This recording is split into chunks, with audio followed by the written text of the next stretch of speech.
தூரத்தில் ஒரு அழகான ஈராட்சியம் இருந்தது. ஆறுகளும் உயர்ந்த மலைகளும் அதை சுற்றி இருந்தன. அது ஒரு கனவு போல அமைதியான உலகம். அந்த நாட்டின் அரசரும் ராணியும் அவர்களின் நல்ல மனதாலும் நீதியாலும் மக்களால் மிகவும் நேசிக்கப்பட்டவர்கள். ஆனால் அந்த அரண்மனையின் உள்ளே ஒரு சொல்ல முடியாத அமைதி இருந்தது. அவர்களின் மனதில் ஒரு துயரம் மறைந்திருந்தது. ஒரு குழந்தை இல்லாததால் அவர்களின் வாழ்க்கை முழுமையாக உணரப்படவில்லை. அந்த ஆசை தினமும் அவர்களை வலிக்க வைத்தது. ஆண்டுகள் கடந்து போனாலும் அந்த ஆசை நிறைவேறவில்லை. நம்பிக்கை மெதுவாக குறைந்து கொண்டே போனது. ஒரு நாள் ஒரு முதிய ஞானி அரண்மனைக்கு வந்தார்.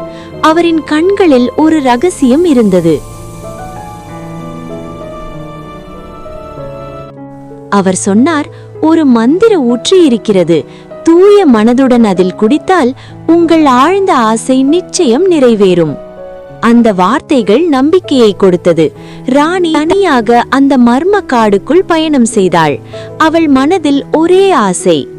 அந்த மந்திர ஊற்றை கண்டவள் மெதுவாக தண்ணீரை குடித்தாள். அந்த நொடியில் ஒரு அதிசயம் தொடங்கியது. 9 மாதங்களுக்கு பிறகு அரண்மனை மகிழ்ச்சியில் மூழ்கியது. ஒரு அழகான பெண் குழந்தை பிறந்தாள். அவளுக்கு எலாரா என்று பெயர் வைத்தார்கள். அவள் வளர வளர அவள் மனம் அன்பும் கருணையும் நிறைந்தது.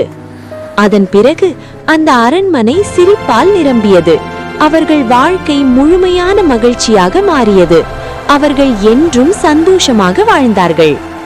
இந்த கதை உங்களுக்கு பிடித்திருந்தால் லைக் பண்ணுங்க, ஷேர் பண்ணுங்க, சப்ஸ்கிரைப் செய்ய மறக்காதீர்கள்.